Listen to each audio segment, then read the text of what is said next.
João capítulo 7, versículo 12. Olha o que diz. Diz assim: e havia grande murmuração entre a multidão a respeito dele. Diziam alguns, ele é bom. Outros diziam, não, antes... De quem está falando? De Jesus. Então, você não tem que olhar para isso nos esfriar, porque hoje nós temos a internet que dá voz a muita gente, dá voz a contencioso, a tudo, e até as pessoas que em si mesmo acabam esfriando a fé. Não deixe esfriar a sua fé, não. Tem que olhar para ninguém, você tem que aprender a olhar para Jesus, o autor e consumador da fé. Vamos para Josué, capítulo 1.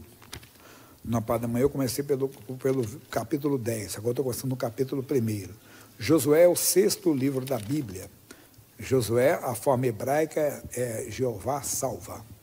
E assim, e sucedeu, depois da morte de Moisés, servo do Senhor, que o Senhor falou a Josué, filho de Num, servo de Moisés. Então, o Moisés era servo de Deus e o Josué era servo de Moisés. O que nós entendemos? Ele servia a Deus no ministério com Moisés. Agora Deus vai falar para ele, o próprio Deus vai falar: Moisés, meu servo, é morto. Irmão, isso aqui é bonito. Que o próprio Deus veja você como servo. Lembrando que Deus não vê como vê o homem. O homem vê o que está diante dos seus olhos. Deus olha para o coração. É no coração que Deus vê as coisas. Então, no coração você deve ser um servo de Deus. Muita gente, às vezes, desculpe, estou dizendo que se eu caso de alguém, tem aparência, mas o coração está distante de Deus. E Deus vê isso. E o Jesus, o Senhor, ele chegou a comparar muita gente com um sepulcro caiado. Aquele sepulcro que você vê hoje, tem aqueles mausoléus, né? Bonito que você vê ali, mas o outro está todo enterrado só na areia. Mas o que tem lá dentro é igualzinho do mausoléu, não tem diferença nenhuma. Então, às vezes, a pessoa tem uma aparência, mas Deus não vê como vê o homem. O homem vê o que está diante dos olhos, Deus olha para o coração. Estão lembrados? Que é 1 Samuel, não precisa ler não, 1 Samuel, no capítulo 16, versículo 7. Deus não vê como vê o homem vê o que está diante dos olhos, Deus olha para o coração. No coração, esse homem era servo. Deus então olhou para ele. Meu servo Moisés é morto. Levanta-te, pois, agora, passa esse Jordão, tu e todo este povo, a terra que eu dou aos filhos de Israel. Não fique zangado, mas tem muita gente que está na igreja que ainda não passou o Jordão. Como não passou o Jordão? A pessoa está na igreja, mas ela não passou pelas águas do batismo ainda. Pastor Jaime, e essa pessoa tem a salvação? A Bíblia foi clara: quem crê e for batizado será salvo. Alguém pode ser salvo sem ser batizado? Pode. Aceitou Jesus, não deu tempo de batizar, ela morre antes. Eu já levei pessoas a Cristo, entenda? Poderia falar vários casos de pessoas que aceitaram Jesus, antes do batismo elas foram embora. Umas estavam internadas, estavam desenganadas, mas foram salvas. No finalzinho da vida foram salvas. Aceitaram Jesus e partiram para ele e foram salvos. Mas se a pessoa vai ficar, deve ser batizada. Por quê? O batismo é o sepultamento do velho homem. É a separação que havia atrás, o Egito, na frente a terra prometida. Para nós, atrás está o mundo, na frente, entenda bem, está a eternidade com Deus. É como disse um pregador, a vida é curta, não é verdade? Mas a eternidade é a eternidade. Onde você quer passar a eternidade? Então é necessário a pessoa passar pelas águas do batismo, cumprindo uma ordenança de Jesus. Quem crê e for batizado será salvo. Está aí esse toque. Aí ele vai falar: tu e todo este povo, a terra que eu dou aos filhos de Israel. Todo lugar que pisar a planta do vosso pé, vou-lo tenho dado, como eu disse a Moisés. Desde o deserto e desde este Líbano até o grande rio, o rio Eufrates, toda a terra dos heteus e até o grande mar para o poente do sol será o vosso termo. Ninguém se susterá diante de ti. Todos os dias da tua vida, como fui com Moisés, assim serei contigo. Não te deixarei nem desampararei. Voltando um pouquinho no 3 ou 4.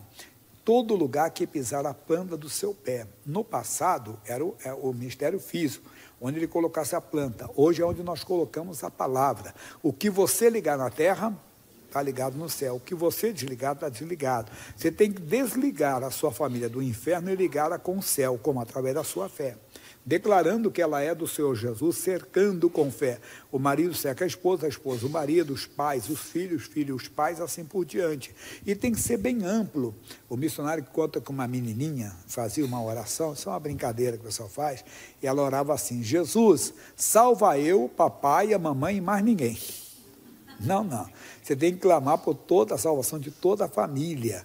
Missionário fez uma lista. Eu apresento a Deus quando eu oro, e não é todo momento assim, mas a maioria das vezes, quantas vezes eu faço nas minhas orações, eu cito eu cito os filhos, cito também os familiares. Mas cito, por exemplo, a família do meu pai, que já é morto. Meu pai faz 50 anos, ano que vem, que já foi embora para a eternidade. Entenda? Então eu oro, eu digo, Deus, abençoe a família da tia fulana, que é a irmã dele. Tem irmã que está viva, tem irmã que já é falecida. E vou citando o nome dos primos que eu lembro também. Cito a mesma coisa pela família da mãe. Filha, cito pela família dos meus irmãos. Tem irmãs que tem irmã que é falecida. Aí eu oro, Deus, abençoe a Elizabeth. Quem é a Elizabeth? É minha sobrinha. Ele disse, abençoe o seu esposo, Carlos, que são até evangélicos, né? E abençoe também a Elisa é a filha dela, e até o namorado, que já está namorando ela, está mocinha, abençoe. E abençoe o Gabriel, aí eu faço isso. Abençoe a família do natalício, que era o cunhado, que a família era evangélica, e certamente oraram muito por nós, antes de nós conhecermos Jesus. Então, faça como Raabe, que não vou ler, o capítulo 2, que ela disse para os espias de Israel, olha, eu vou trazer a casa da minha mãe, a casa do meu pai, dos meus irmãos e das minhas irmãs. É isso que temos que fazer, colocar toda a família no altar de Deus. No 5, que é a mensagem de hoje, ninguém se susterá diante de ti. Todos os dias da tua vida, como fui com Moisés, assim serei contigo. Não te deixarei, nem te desampararei. Como é que ele foi com Moisés? Já falou, ele foi senhor de Moisés. Ele foi o senhor do Moisés. Mas uma coisa que me chama a atenção, o quê? Lá no livro de Êxodo, no capítulo de número 4, versículo 15, quando Deus deu o chamado para Moisés. Moisés se botou tanta desculpa, Senhor, logo eu sou um homem pesado de boca, eu sou um homem que não sei nem falar, Senhor, não sei me expressar.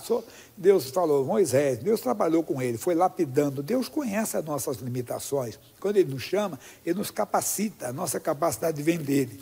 Capítulo 4, versículo 15, diz assim, e tu lhe falarás, e porás as palavras na sua boca, e eu serei com a tua boca, e com a sua boca ensinando-vos o que haveis de fazer. Que bonito, irmão. Deus está dizendo que ia ser com a boca de Moisés.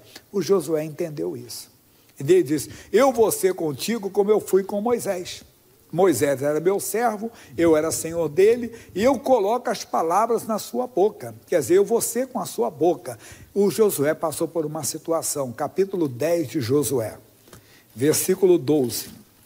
Josué estava numa batalha, onde a batalha estava sendo ganha, o inimigo estava sendo vencido, mas a noite estava chegando, e o dia ia ir embora. Então, no outro dia, o inimigo iria se reagrupar e a batalha seria mais árdua.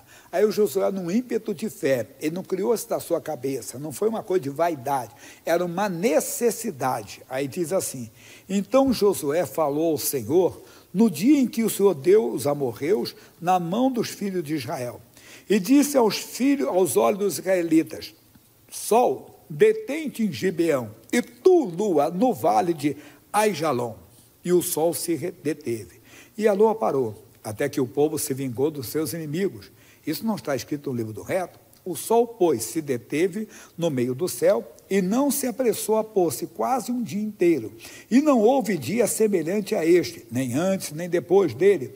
Ouvindo o Senhor assim a voz de um homem, porque o Senhor pelejava por Israel. Bem, se você perguntar a um cientista, né, na astronomia, o que for, entenda, talvez ele vai rir, vai caçoar, isso é impossível. Glória a Deus. Porque os impossíveis para os homens são possíveis para Deus. Para aí haveria um desastre, entenda bem, no universo. E se você olhar, não preparei para hoje, mas se você ver o Ezequias, ele pediu um sinal para o profeta Isaías, porque ele estava doente, aí Deus falou que iria curá-lo. E qual é o sinal?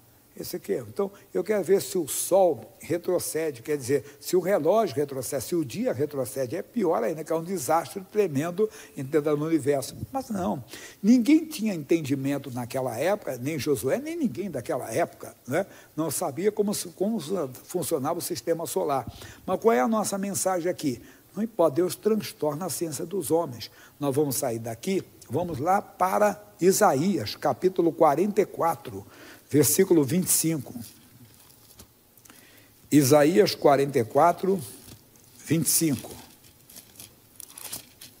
Ele disse para nós, Isaías 44, 25, que desfaço os sinais dos inventores de mentiras e enlouqueço os adivinhos, que faço tornar atrás os sábios e transtorno a ciência deles.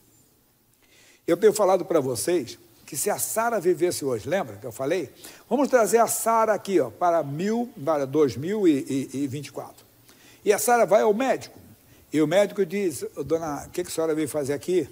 Aqui é especialidade, aqui é maternidade. Eu vim dizer que eu estou grávida. A senhora está grávida, né? Que ano que a senhora nasceu? É 1935. A senhora tem marido? Claro que eu tenho. Se eu estou grávida é porque eu tenho marido. E qual a idade do seu marido? Que ano o seu marido nasceu? Ele nasceu um pouco antes de mim, ele nasceu em 1925. Eu estou caminhando para 90 e ele está caminhando para 100. E a senhora está grávida? Tô. Por que a senhora sabe que a senhora está grávida? Porque eu fiz o teste de farmácia, né? O médico ia ficar rindo dela. Senhora, esses exames, esses testes são falhos. Vamos fazer exame de sangue. Foi constatada a gravidez. O mais alto índice lá. Vamos fazer uma sonografia. Ele não aguenta, ele vê lá o embrião. Ele chama o médico, o professor dele. Professor, vem aqui. Não é possível, estou tratando desse caso aqui. É um caso que eu nunca vi. Eu perguntei para ela qual foi a última visitação. Ela disse que nem lembra, tem tantos anos isso, que ela não lembra mais. O que está acontecendo, professor?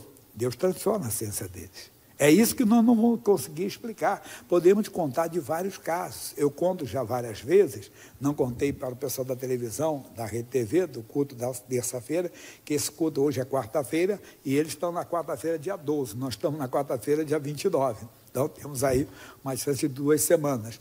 E é quarta-feira, dia da família. 6, 9, meio-dia, 2, 5 e 7h30 da noite. Né? Estamos no culto das 7h30 da noite. E aí, simplesmente, eu contei que uma senhora falou que em Mogi Guaçu, no interior. Verifica para mim aí, ô obreiro. Tocou o celular de alguém? Dá uma olhadinha aí, nos ajuda. Rapaz, se eu falar que foi obreiro, ninguém vai acreditar. Então, preste bem atenção, que vai te ajudar. Ela falou, pastor, já é meu pai com 80 anos de idade, coração inchado, o médico desenganou o papai. Falou para os meus irmãos e para mim, não tem jeito, o caso dele, qualquer hora é óbito, o coração está muito grande, entenda, e não tem mais como fazer.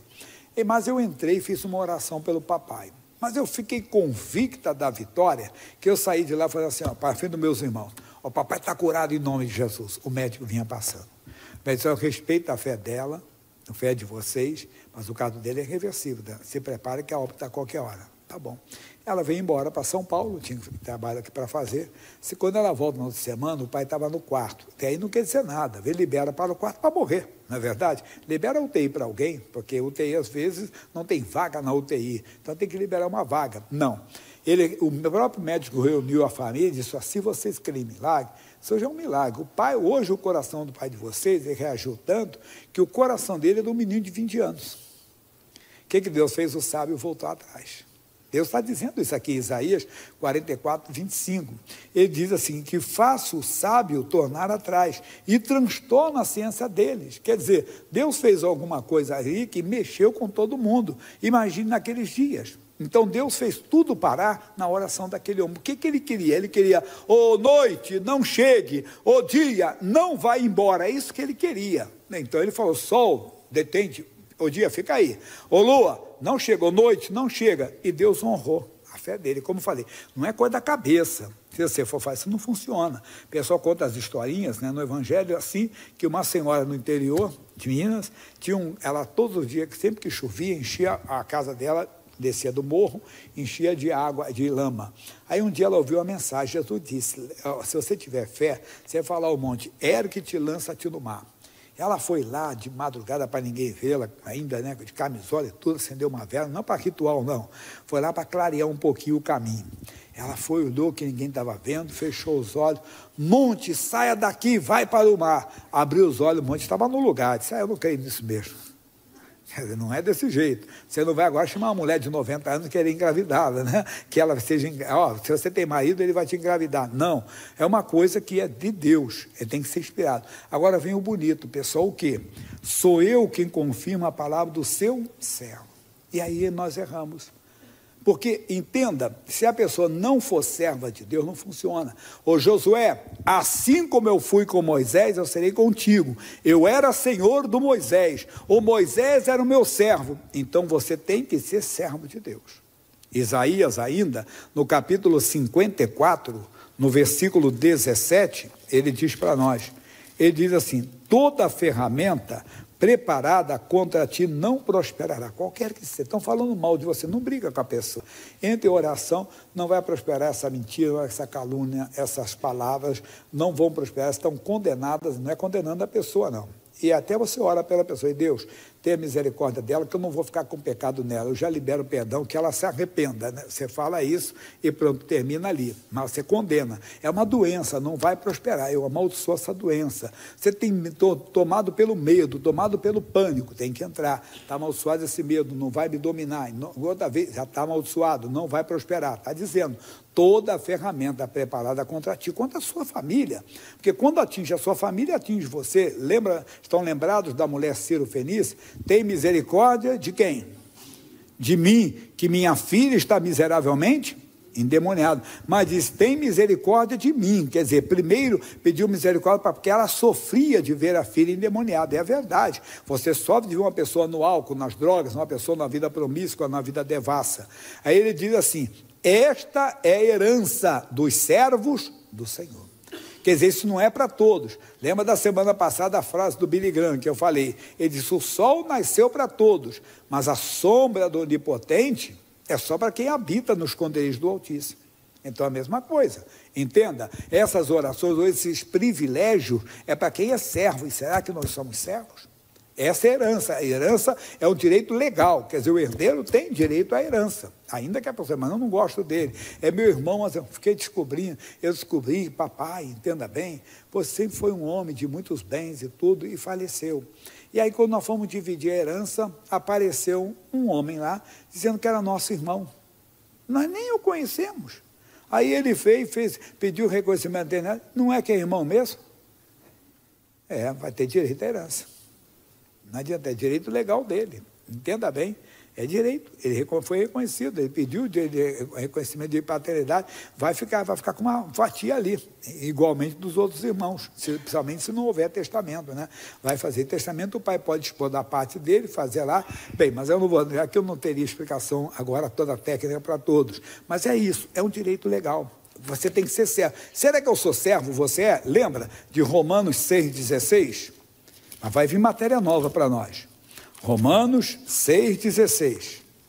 Não sabeis vós que a quem vos apresentastes por servos para lhe obedecer, vamos lá pessoal, sois servos daquele a quem obedeceis.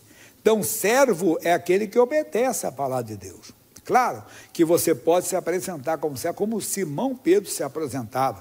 Na segunda carta de Pedro, capítulo 1, versículo 1, o Pedro faz assim, ó, que ele diz, Simão Pedro, servo e o quê? E apóstolo de Jesus Cristo. Simão Pedro, servo. Antes de ser apóstolo, ele era servo. Ele se identifica. Mas o bom é quando é o próprio Deus, lembra que ele falou para o Josué, Josué, meu servo Moisés, Deus o identificou. Lá no Salmo de número 18, versículo 40, é esse 18, 40? Deixa eu ver. Não é 18, 40 não, qual foi? 89, 40, desculpa. Isso, 89, 40 é esse? Vê para mim, se não for isso. Ó, não, ainda não é esse, mas que eu peguei de manhã, trocaram o rapaz lá, tem a mensagem lá que eu peguei. Deixa eu pegar aqui o Salmo que eu pego para você, que eu peguei, está lá, que é não é esse não, está lá, mas o rapaz, trocaram o rapaz, quem? 89,20, tá, obrigado. 89,20, que ele está de manhã aqui, o outro estava lá, acho que estava, como diz, devia estar em outro lugar na hora. Achei a Davi, meu servo, Deus falando, achei a Davi, meu servo, com o meu santo óleo ungi. Então Deus está falando, eu achei Davi o meu servo. A respeito do Jó capítulo 1, versículo 8, olha o que ele diz. Ele diz assim, Jó capítulo 1, versículo 8. E disse o Senhor a Satanás, observaste tu a quem? meu servo Jó, ninguém na terra semelhante a ele, homem sincero, reto, temente a Deus, desviando-se do mal. Então é bom que o próprio Deus veja, como eu falei no início, porque Deus não vê como vê o homem vê o que está diante dos olhos. Deus olhava o coração desses homens, porque eles obedeciam não só diante dos homens, mas eles obedeciam no coração. No coração eles obedeciam a Deus, no coração eles honravam a Deus.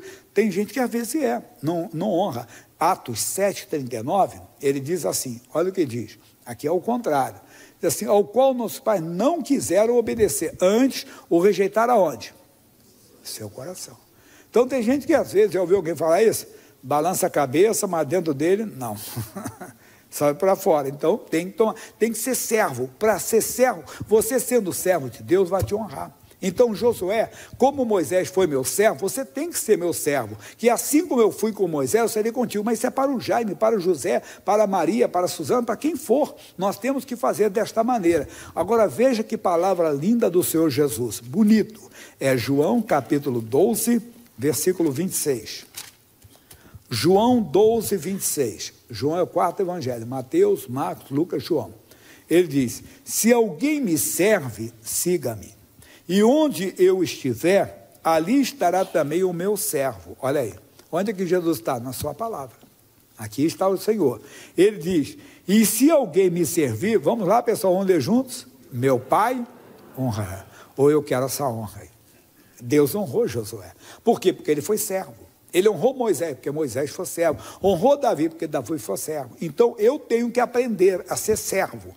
Eu sendo servo, Deus vai me honrar. Eu tenho que me aprender. Porque, às vezes, esse é o toque, vamos dizer assim, é a astúcia do diabo. É fazer você não ser servo de Deus, porque ele conhece a Bíblia. E, às vezes, nós não somos, irmão. Quer ver uma coisa? Então, nós, eu estou incluída, para todo mundo. Não devemos difamar. A Bíblia diz, não difame o seu próximo às escondidas. Às vezes comentamos da vida, aquele cara é enjoado, aquele cara é cri-cri, aquela pessoa é difícil, aquela pessoa não sei o quê. Não deveríamos. Se alguém falou dela, irmão, vamos orar por ela. Mas nós não vigiamos. E naquele momento nós deixamos de ser servos. Nós temos que vigiar mais. Porque, como falou o sábio, a pior coisa é ensinar a quem acha que já sabe. Não é verdade? Ele já quiser, porque você vai ensinar o que para ele? Não, eu já sei. Nós temos que fazer como Jesus diz, tem que se fazer como criança. A criança vai para a escola, ela quer aprender. Ela não vai lá, eu tenho um netinho, ele tem 6 anos e meio, e acho que a alegria dele agora aprendendo a ler, né? Ele está aprendendo a ler, né? No tempo dele certinho, porque quando eu fui para a escola, eu achava que era uma coisa fenomenal, né? Com 6 anos de idade eu lia jornal. Eu fazia conta de multiplicar, eu ia para a escola, ficava olhando ali meio perdido, que eles estavam aprendendo. Eu já sabia que o pai, porque os antigos tinham essa maneira de puxar por nós, de aprender as 4 operações, que eles gostavam que nós e tinham que saber ler. Então, falava aquilo. Era bonito, mas depois o pessoal que entende mais diz que não, tem que ter a sua etapa certa. Quer dizer, a criança tem que aprender na etapa certa dela. E aí ele vê, ele fica feliz que ele vai lendo aí, ele consegue ler as palavras, as placas na rua, ele vê alguma coisa no celular, ele vai lendo ali, ele está feliz da vida, ele está aprendendo. Mas o que tem a ver? Então nós temos que aprender com Jesus e não querer ensinar. Ele está dizendo aí bem claro, você vai aprender com ele, vai ser servo dele. Aí vai ter mais agora, João capítulo 15. Versículo 14, já está terminando para a oração. Você de casa, prepare-se, vamos orar mesmo. Orar forte, no nome de Jesus. Vós sereis meus amigos, se fizerdes o que vos mando. Mais do que servo, hein? É amigo. E ele vai dizer, já vos não chamarei servos, porque o servo não sabe o que faz o seu senhor, mas tenho-vos chamado amigos, porque tudo quanto ouvi de meu Pai, vos tenho feito conhecer. Olha que coisa linda. Quer dizer, lembra daquele homem centurião? Ele foi procurar Jesus por causa do seu criado, que ele devia certamente ter uma amizade com ele, uma estima, porque disse, Senhor, o meu criado jaz em casa paralítico e violentamente atormentado. Naquela época, criado, não, manda embora, vou pegar outro. Não, ele pegou amizade. Para ele não era apenas uma máquina que precisava, não deu certo pegar outra. Não, ele pegou uma amizade, muito mais o Senhor Deus. Então, qual é a nossa mensagem? O Josué, se você quer ter os resultados que Moisés teve, você tem que agir como Moisés agiu, é servo. E como eu fui com Moisés, eu serei contigo. Eu vou ser com a sua boca. O Josué entendeu, estava precisando daquele apuro todo. Ô sol, detente, ô lua, para. E tudo parou, meu irmão, vai. Lute por isso, o quê? Ser servo, tem que buscar isso, vigiar. Não agiu, Deus, eu agi fora da tua palavra, me perdoe.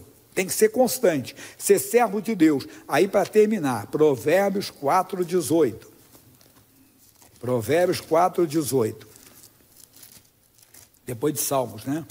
Ele diz, mas a vereda dos justos é como a luz da aurora, que vai brilhando mais e mais até ser dia perfeito.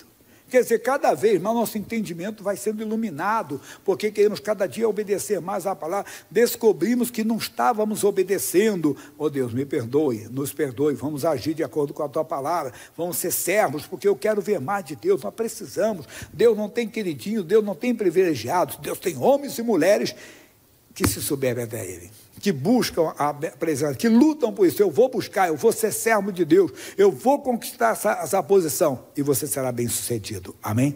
Agora chegou a hora da prece, da oração, para o pessoal de casa. Hoje é dia pela família, você também, mas eu quero orar por você primeiro. Talvez você está no nosso meio, ainda não tomou uma decisão por Jesus, não posso forçar você a nada, porque o próprio Senhor Jesus, Ele não força, Ele diz, eis que estou à porta e bato. Se alguém ouvir a minha voz e abrir a porta, eu entrarei, cearei com ele, ele comigo. O salário do pecado é a morte. Jesus não tinha pecado algum, ele morreu pelos meus pecados, pelos seus pecados. Você deve reconhecer isso, que ele morreu pelos nossos pecados. Eu não tinha como vencer a morte e o inferno. Jesus venceu o inferno e a morte. Para quê? Para eu não conhecer nem o inferno nem a morte. Quando fechar os olhos aqui, que o corpo fosse sepultado, irmão, nós temos uma eternidade com ele. Jesus disse para um homem que tinha uma vida criminosa, hoje estarás comigo. Não disse amanhã não, hoje, quer dizer, naquele momento que ele fosse crucificado e que o corpo dele, que na hora que ele se desligou ali, morreu, o Espírito foi para o Senhor, assim vai ser conosco. Não tem esse negócio, desculpa, eu não quero ofender ninguém, mas não tem um lugar de transição não, que você vai ficar num lugar de transição, não existe isso. A Bíblia é clara para nós aqui, ela diz, hoje estarás comigo no paraíso. Mas aqui foi um privilégio que Deus deu, não tem privilegiados. É toda a pessoa que aceitou Jesus. Então, no coração, você tem que crer que Jesus morreu pelos seus pecados. No coração, você tem que crer que Ele ressuscitou dentre os mortos. Diga para Ele, me salva, Jesus. Ele vai te salvar. Você pode ter vivido uma vida criminosa como Barrabás, ou como esse homem da cruz. Você pode ter tido uma vida promíscua, devassa, entenda bem, com o que for. Você pode ter tido uma vida religiosa ou não religiosa. Você pode ter tido, todos pecaram e destituídos foram da glória de Deus. Salário do pecado é a morte, mas o dom gratuito de Deus é a vida eterna em Jesus Cristo. Agora nós vamos orar. Fiquem de pé, por favor. Se você ainda não tomou essa decisão por Jesus, tome hoje. Diga, Jesus me salva, Ele vai te salvar, Ele quer te dar a vida eterna, Ele quer te dar uma nova vida. E se você já tem a salvação, diga, Jesus, não me deixe perder a salvação. Onde eu errei, onde eu tenho errado, se eu tenho misericórdia de mim, Ele vai ter misericórdia de você. E uma coisa importante, a Bíblia, quando estiveres orando, é Marcos capítulo 11, versículo 25. Não preparei isso não, mas não fica com o pecado dos outros não. O que é isso? Veja só, Marcos 11, 25. Cadê o rapaz de lá? Marcos 11, 25, acho que o rapaz saiu, então tem que ler aqui rapidinho. Rapaz, põe uma... Eu vou falar aqui, depois o pessoal vai me colocar na internet, aí nesse site de fofoqueiros aí. Vamos lá, Marcos 11, 25. E quando estiverdes orando, perdoai, se tendes alguma coisa contra alguém, para que o vosso Pai que está nos céus vos perdoe as vossas ofensas. Quer dizer, não morra com o pecado de ninguém. Errou a pessoa, Jesus, hoje eu lembrei que aquela pessoa me ofendeu, então tem misericórdia dela, eu não vou morrer com o pecado dela, que ela se arrependa, que da minha parte já está liberado o perdão. Deu para entender?